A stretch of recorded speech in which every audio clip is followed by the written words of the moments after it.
durch des Himmels prächtigen Land laufen Brüder eure, von laufen Brüder eure, von freudig wie ein Held zum Siegen, wie ein Held zum Siegen laufen Brüder eure, von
You, John Fitzgerald Kennedy, do solemnly swear.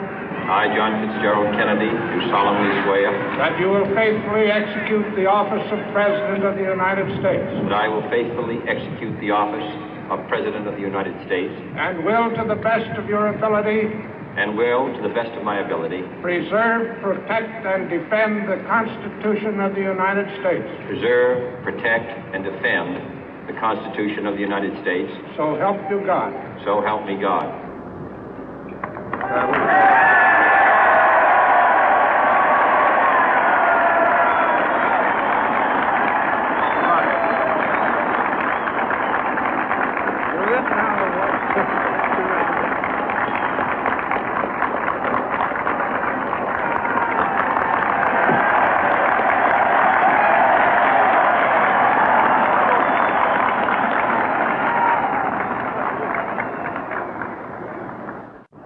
Vice President Johnson, Mr. Speaker, Mr. Chief Justice, President Eisenhower, Vice President Nixon, President Truman, Reverend clergy, fellow citizens. We observe today not a victory of party, but a celebration of freedom, symbolizing an end as well as a beginning, signifying renewal as well as change. For I have sworn before you and Almighty God the same solemn oath our forebears prescribed nearly a century and 3/4 ago. The world is very different now, for man holds in his mortal hands the power to abolish all forms of human poverty and all forms of human life. And yet the same revolutionary beliefs for which our forebears fought are still at issue around the globe. The belief that the rights of man come not from the generosity of the state, but from the hand of God. We dare not forget today that we are the heirs of that first revolution. Let the word go forth from this time and place to friend and foe alike that the torch has been passed to a new generation of Americans born in this century, tempered by war, disciplined by a hard and bitter peace, proud of our ancient heritage, and unwilling to witness or permit the slow undoing of those human rights to which this nation has always been committed and to which we are committed today at home and around the world.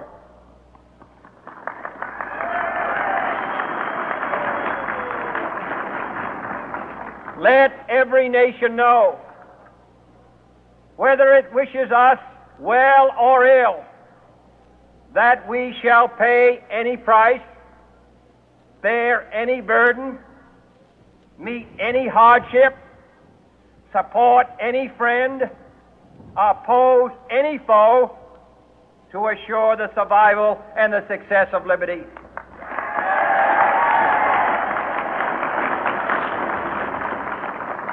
This much we pledge and more. To those old allies whose cultural and spiritual origins we share, we pledge the loyalty of faithful friends. United, there is little we cannot do in a host of cooperative ventures. Divided, there is little we can do, for we dare not meet a powerful challenge at odds and split asunder. To those new states whom we welcome to the ranks of the free, we pledge our word that one form of colonial control shall not have passed away merely to be replaced by a far more iron tyranny. We shall not always expect to find them supporting our view, but we shall always hope to find them strongly supporting their own freedom, and to remember that in the past, those who foolishly sought power by riding the back of the tiger ended up inside.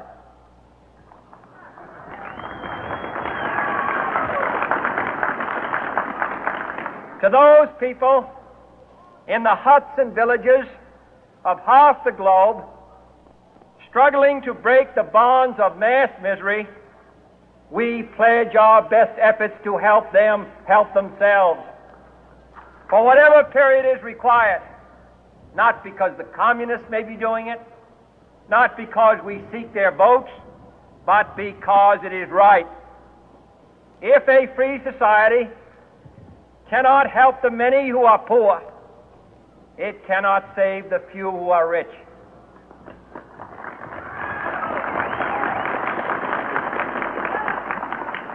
To our sister republics south of our border, we offer a special pledge to convert our good words into good deeds.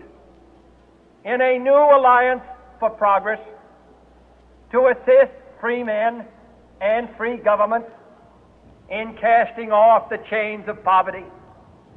But this peaceful revolution of hope cannot become the prey of hostile powers.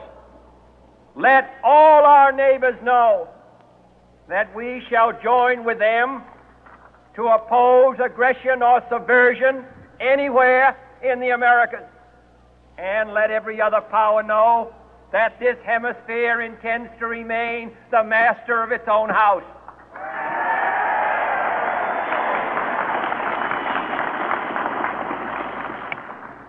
To that World Assembly of Sovereign States, the United Nations, our last best hope, in an age where the instruments of war have far outpaced the instruments of peace, we renew our pledge of support to prevent it from becoming merely a forum for invective, to strengthen its shield of the new and the weak, and to enlarge the area in which its writ may run.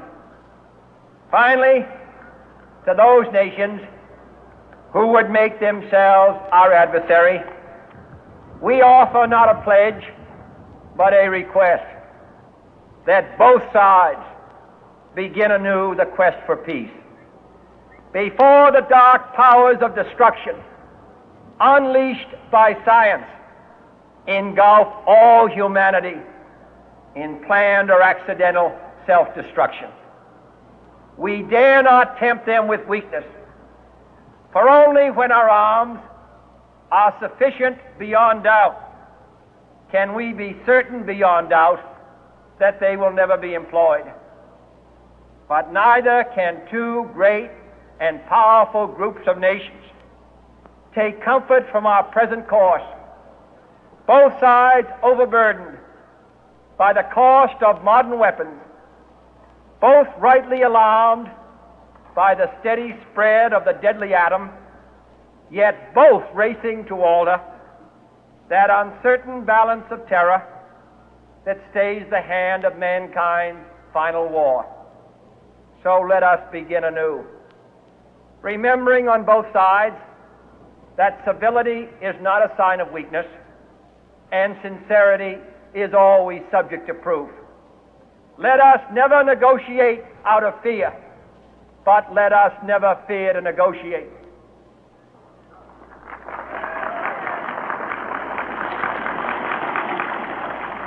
Let both sides explore what problems unite us, instead of belaboring those problems which divide us. Let both sides, for the first time, formulate serious and precise proposals for the inspection and control of arms, and bring the absolute power to destroy other nations under the absolute control of all nations.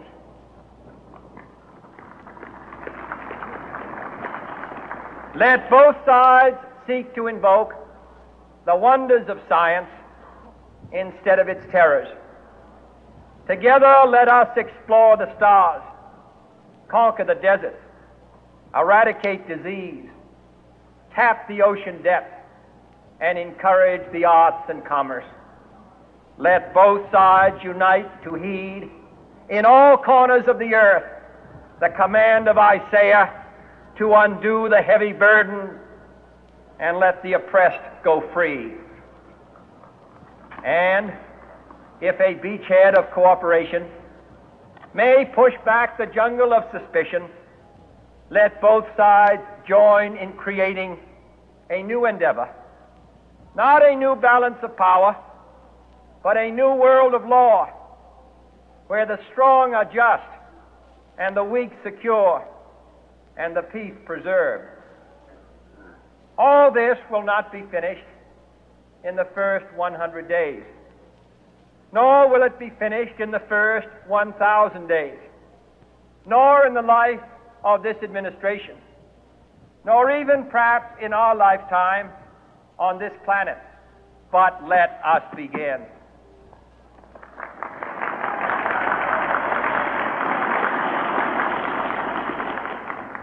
In your hands, my fellow citizens, more than mine, will rest the final success or failure of our course. Since this country was founded, each generation of Americans has been summoned to give testimony to its national loyalty. The graves of young Americans who answered the call to service surround the globe. Now the trumpet summons us again, not as a call to bear arms, though arms we need, not as a call to battle, though in battle we are, but a call to bear the burden of a long twilight struggle, year in and year out, rejoicing in hope, patient in tribulation, a struggle against the common enemies of man, tyranny, poverty, disease, and war itself. Can we forge against these enemies a grand and global alliance, north and south, east and west, that can assure a more fruitful life for all mankind? Will you join in that historic effort?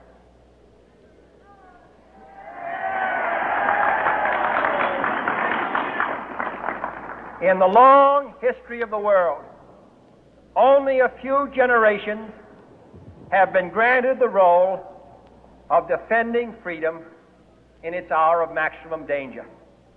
I do not shrink from this responsibility. I welcome it.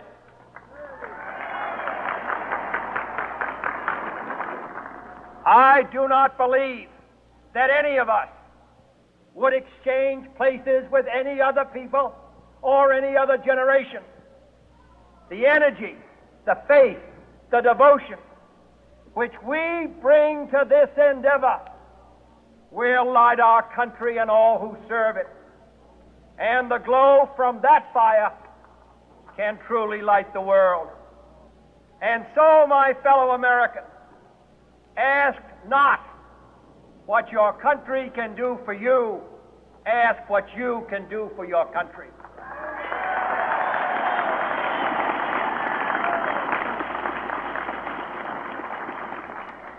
My fellow citizens of the world, ask not what America will do for you, but what together we can do for the freedom of man.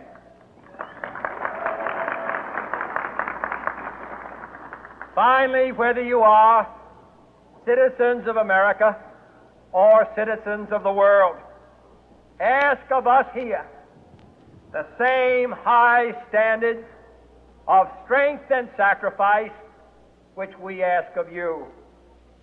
With a good conscience, our only sure reward, with history the final judge of our deeds, let us go forth to lead the land we love, asking His blessing and His help, but knowing that here on earth, God's work must truly be our own.